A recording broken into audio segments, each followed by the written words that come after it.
guys, welcome back to my channel. Marina here. As always, I'm excited to welcome you to another video. I feel like it's been forever since I sat down to have a conversation with you guys, and I have missed you all. How you all doing? If it's your first time here, welcome. Where have you been? My name is Marina. I make videos from Saskatoon in Canada, and on this channel I share information to make settling into life in Canada seamless for newcomers and foreign trained professionals. There's always something for you to learn on my channel, so please do well to hit the subscribe button below and join our family. To our returning subscribers, thank you so much for joining us. In today's video, guys, I'm going to be sharing something I've been thinking about for a bit, and I've been seeing a lot of things around me that kind of reminded me that it is important for me to have this conversation, and that's why I'm talking about it today. I'm going to be sharing with you guys the different phases that you can expect when you move to life in Canada, or when you move away from your home country. There are different phases you will go through. There are different things you will experience at different phases. These phases will definitely look different for everybody, but I'm going to try to keep this as general as possible, so that you would be able to relate, because as a newcomer, especially in Canada, chances are you have dealt with one or more of these phases that I'm going to be sharing with you today. So if this is something that you would like to learn more about, you know what to do. Definitely keep watching.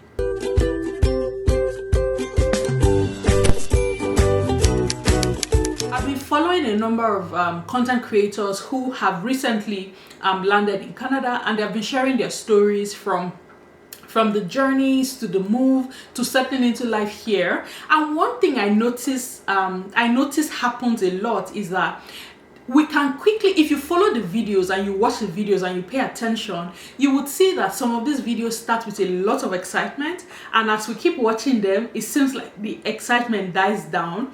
And sometimes when you watch some of the videos, you can almost touch like the frustration in some of these videos, and I'm like, okay, I know that feeling, I know that sign, and that's majorly the reason why I'm sharing about this today, because a lot of people don't seem to understand why it is they feel that way, and I'm sharing this just to let them know that, look, what you feel is absolutely normal and you are not alone.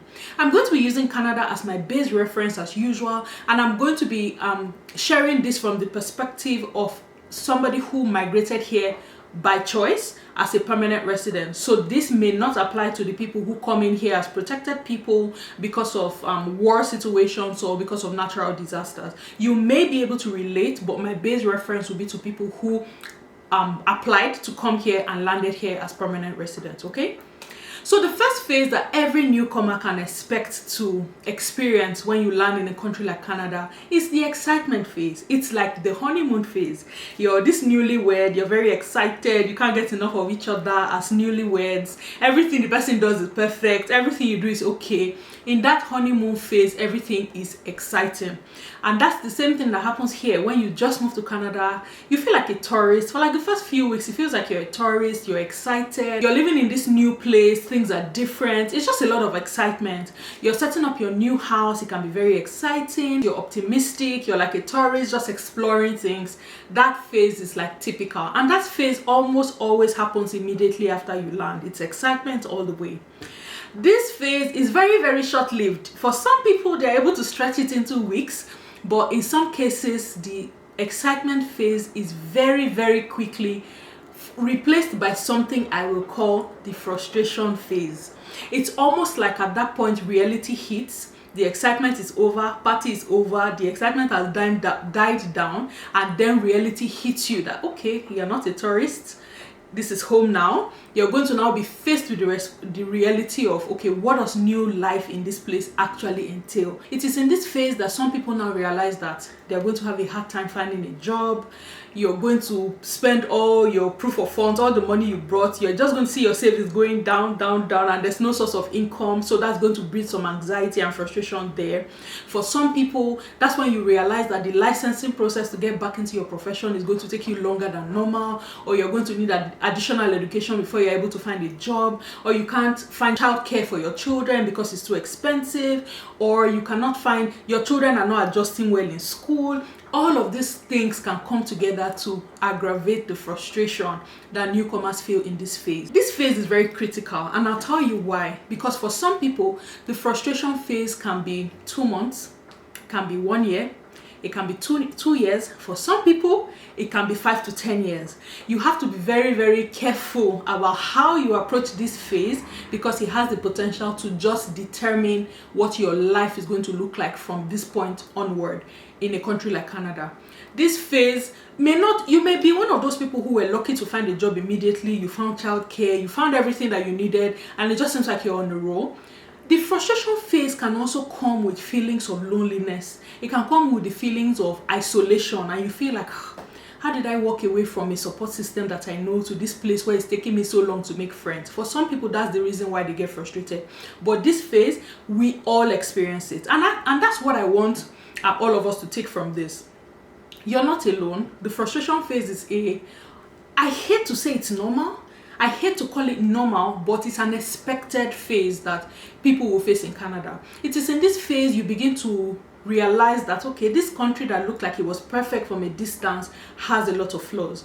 Like, you begin to notice the holes in the system. You begin to notice like how systemic racism shows up. You begin to notice all of these different things that you did not know about before, and it can very well put you in a bad place. What I want you to understand is that, like I said, I hate to call it normal, but you're not alone. What you're feeling is not peculiar to only you. There are other people who are in phases like that are feeling like that. You want to be very careful though how you respond to this situation. First, you must remember that this phase, the length of time that you stay in this phase totally depends on you. That's the truth. To an extent, you have control over certain parts of this phase. Right? This is the phase where some people get into that rut of, this country, they treat people a certain way like this. Or as a person of color, you cannot get into certain positions because they don't give black people those jobs. Or as a person of color, you are always going to be on the receiving end of this. While I'm not trying to invalidate that may be some people's experiences, it is not the experience of everybody. So you want to be careful how you run with the stories that you hear from people who are experiencing this phase. We are all most likely not going to experience it at the same time, but you must be careful who you associate yourself with, the kind of things that you take and run with when you are in this phase of your journey in Canada. You must be absolutely careful, because the people that you surround yourself with will to an extent influence how long you remain in this phase. So if you decide that you're going to go and hang out with people who have been in the frustration phase for 5 years, what do you think they'll tell you? They'll tell you all things wrong. When I came to Canada newly and I was experiencing the uncertainties and all the fears of, oh my God, what have I done? I couldn't get a job, so I was very frustrated for a while. I met a couple of people who, oh my God, they had all the horror stories of all the things that happen in Canada. In fact, somebody actually told me that even phone service providers, that they intentionally target newcomers to give them bad phones. You guys, I've been in Canada 6 years. I have never had to change a phone because it was bad. The only times I change a phone because I'm trying to upgrade. No service provider has given me a bad phone. The people in my primary network, I've not heard that kind of story that somebody intentionally sent you a phone that was not good because you're a newcomer. So I'm telling you the kind of stories that can come out.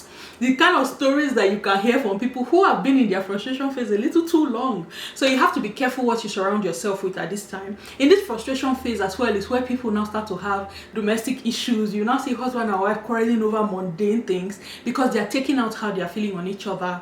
If for some reason one spouse has a job, the other person doesn't have a job, and especially if you're like me, who you have been working, like I've been working for as long as I can remember, until I came to Canada and I could not get a job.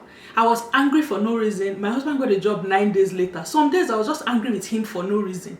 You know, it was almost like I took out the fact that I couldn't get a job on him, even though it wasn't his fault. You know, so all those things come together to make up this phase called the frustration, what I call the frustration phase. It is in this frustration phase that most people make the decision to move back to their countries. The anger, the disappointment and everything, they just come to the point where they're like, you know what, it's not worth it for me to be here. They pick up their bags and they leave. I'm not judging you. I'm not judging anybody who has had to make that call. It must be a tough call to move your family back, to say, you know what, it's not worth it. I'm not doing this anymore. I'm leaving. Some people have done it. I've heard a couple of stories of people who have moved their families back, and in this case they were Nigerians. They moved their family back to Nigeria and said, I can't do this. Hopefully it doesn't get to that stage where you make the decision to leave, but I'm just letting you know that this frustration phase it's a phase. It will pass. The next phase that closely follows this frustration phase is what I would call the bargaining phase.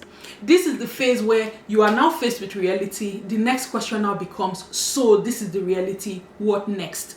If I can't get a job because I need to go back to school, which program can I take? That's where you should be making those choices. What program can I take? What certifications can I take? What kind of jobs can I be doing in the meantime while I'm working towards getting into the profession that I really want? That's where people take on survival jobs. I have no problem with people taking on survival jobs, but it must have a timeline. If you're taking on a survival job, you should have a plan to say, okay, I'm doing this job for the next so months. By this time, I would like to have gotten back into my profession, and you're working towards that goal. Sometimes for reasons outside of your control, you might do some of those survival jobs for longer than you should, but there must be a plan. You cannot build a career. You cannot be aiming to build a career out of a survival job. It is called a survival job for a reason. Something you do in the meantime. So that's where you start to negotiate. Like, what program can I take?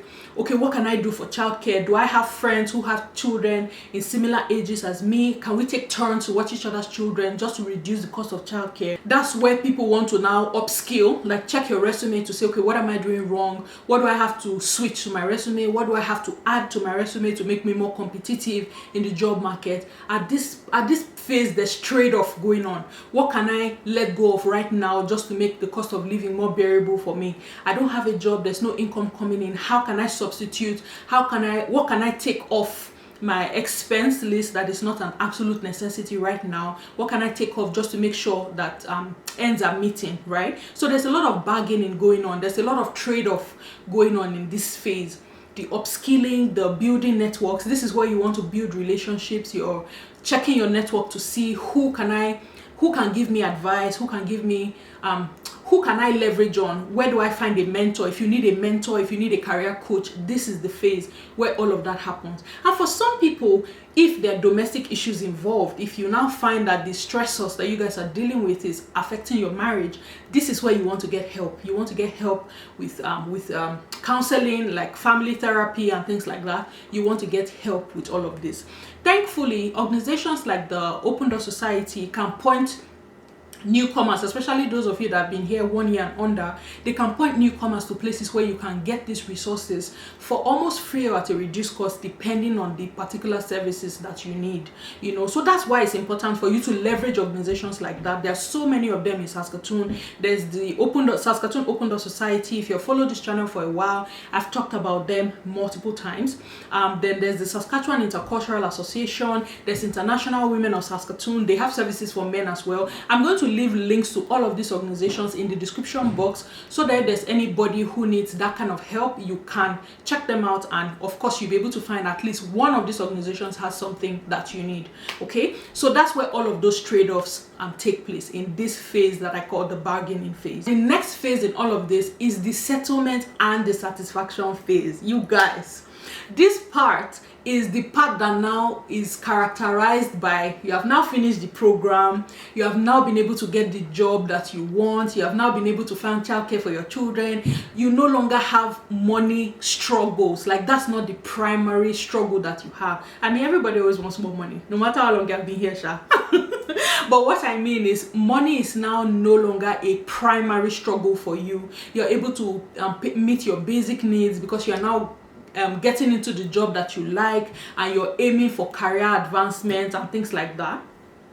So that's typically like where people begin to relax. That's where newcomers are now able to plan like vacations, get your family to travel, or you're now aiming to buy your first or your second home in some cases. What I'm trying to explain with all of this is that, like life in any other place, if you're starting something afresh, it's going to have those phases where you will crawl. You will have to crawl, you will walk, and then think about it like a child that is learning how to walk. They start from crawling. Crawling can start from their tummies, and then they start to crawl with all fours, and then they will stand. But think about it, when a child is learning to stand, they don't just stand the first day and begin to walk. They will stand and fall, and then take the first 2 steps and fall, take 3 steps and fall, until they master the act of walking properly and then they take off. And then when children get to that phase where they can walk properly, they go straight to running and you can no longer stop them. That's how I think about life in Canada. This excitement phase is almost like you're learning things from the beginning. The frustration phase will be those phases where you stand and you fall, you're trying to crawl, you stand, you fall. But when you get on your feet, it's almost like you take off and there's no stopping you. That's what happens in this settlement and the satisfaction phase. Most of the settlement organizations will give basically at least 12 months for newcomers to reach that place where they feel like, okay, I'm starting to build life afresh, I'm getting some semblance of satisfaction. So the advice that I will give to everybody, especially those of you who are in the frustration phase or whatever phase it is that you are in your journey in Canada or whatever country it is you live in, be gracious with yourself. Be gracious with yourself. Give yourself time, because getting your whole life from one country to another country is such a major move. Like, we don't understand, we underrate how much of an effect that has. It is such a major move. So it's not realistic for you to expect that you will land in a country like Canada and 2 weeks later everything is sorted. That's not realistic. It's not going to happen. For the people that it happens for, they are the exceptions. That's not the norm. So give yourself grace, give yourself time to breathe. I'm seeing an increasing number of newcomers who are coming, and in like a week or less, or a week or two, you're already thinking about making major career changes because you have not been able to find a job. 2 weeks is too short a time for you to make that determination. 2 weeks is too short. 2 weeks is too short a time for you to immediately switch careers because you haven't gotten a job in one area. It is too short a time. And I'm seeing some of you trying to commit thousands of dollars to go and get into programs that you have not factored in what your career path is going to look like after that program. It's not enough for you to just say, I want to go back to school. Why? You want to go back to school to do what? What does your career path look like from there? Regardless of what everybody is doing, your career path is peculiar to you. What do you want? Right? So it's not just about paying those thousands of dollars to go and do that certification. What are you going to be doing with the certification after you finish it? Are you completely going to be giving up the career that you have always had for all of these years to just go into something, and you're making that decision in less than 2 weeks? That's a major decision. So give yourself a little more time. Be gracious. Be realistic in your expectation. Do a lot of research. Read. Associate yourself with people who have gone ahead of you. Build intentional relationships. Look for people who you know who have been able to overcome some of these challenges, and ask them real questions. You don't want to be building the relationship where you feel like you have to act a certain way to be accepted into those networks. If building relationship with people means that you have to be in a certain class level to be able to associate yourself with certain people, you want to reconsider those relationships. You want to build relationships with people where you're not going to be afraid to say the truth about where you are, where you're not going to be afraid to admit to yourself that, okay, actually this is the phase that I'm in, I am struggling here. Build real relationships. Nobody is competing with anybody. If you get yourself trapped in circles like that, you're going to remain in the frustration phase for the longest time, because at the end of the day, you're going to be living up to a hype that does not exist. You're going to be trying to meet up a lifestyle that you cannot sustain, and you will be more frustrated if you do that. So be intentional about the relationship that you're building. Be intentional about your network. Be protective about what you allow come into your personal space. Look, we have all been there. We have all been there. We have struggled with relationships. We have struggled with family. We have struggled with a lot of things. Like, if people are honest with you, you will know that this thing is not peculiar to you. So you should be in circles where people are not afraid to say, you know what, I understand how you're feeling because I've been there. This is how it happened to me, and this is how I overcame it. If you're not in circles where people are going to be real enough to share that with you, you're going to keep hiding, thinking that what you're dealing with is happening to only you. It is happening to the best of us. So you're not alone. Okay? Be intentional about the relationship that you're building. What you associate yourself with, or who you associate yourself with, is going to a large extent determine how long you spend in these phases and how quickly you come out of the not so positive ones. And then don't be afraid to start from where you are. Do not be afraid to start from where you are. Don't cave into the pressure of trying to go and do what you cannot afford because you're trying to impress people. I've already said that. Just don't be afraid. You're not alone. You are not alone. You're not the only one dealing with this. Everybody who is a newcomer to whatever country at some point has experienced one or more of these phases I've talked about. I also need us to understand that these phases don't have hard stops. The fact that you're in the bargaining phase does not mean that you're no longer frustrated. Sometimes you'll be frustrated in certain areas and you're bargaining in other areas. For me, I've been here 6.5 years and I am still bargaining in certain areas. There are certain areas where I would say I'm in the satisfaction and the settlement phase. In some other areas, I'm still bargaining. Like in my career, I'm still bargaining. I'm still in school. I'm still studying because I'm trying to get to where I really want to get to. So I'm not there yet. You can be frustrated in one area and be bargaining in another area. You can be bargaining here and be satisfied here. So there's no, the phases overlap, basically. That's the bottom line of what I'm trying to explain, okay? Well, thank you very much for watching this video, guys. I hope you learned a thing or two from it. If you're not taking anything from this video, I just want you to know that what you're feeling in whatever phase you're in, you're not alone. You're not the only one. They did not pick only you to go through what you're going through. It's happening to the best of us. Don't be afraid to ask for help where you need to. Do not be afraid to ask for help where you need help, because at the end of the day, nobody's an island. You cannot do it by yourself. Nobody is an island. Well, thank you again for watching this video, guys. If you've been in Canada for a while, or you just recently moved, which of the phases would you say you're experiencing right now? What kind of help do you need? Like, you just never know. You just never know who's going to be in the comment section reading your question, and they can provide help as well. And if you have been in Canada and you are somewhere close to the satisfaction or the settlement phase, what was the most difficult phase you had to deal with? Do you have any hacks for newcomers who have come, how they can handle these phases to make it more bearable for them and their family? If you have that information, please do all to share it. Somebody needs to learn from you, and we're always going to be better together, okay? Thank you again for watching this video, guys. Again, I hope you learned a thing or two from it, and until I come your way in the next video, it is Marina saying thank you and have an awesome day. Bye, guys.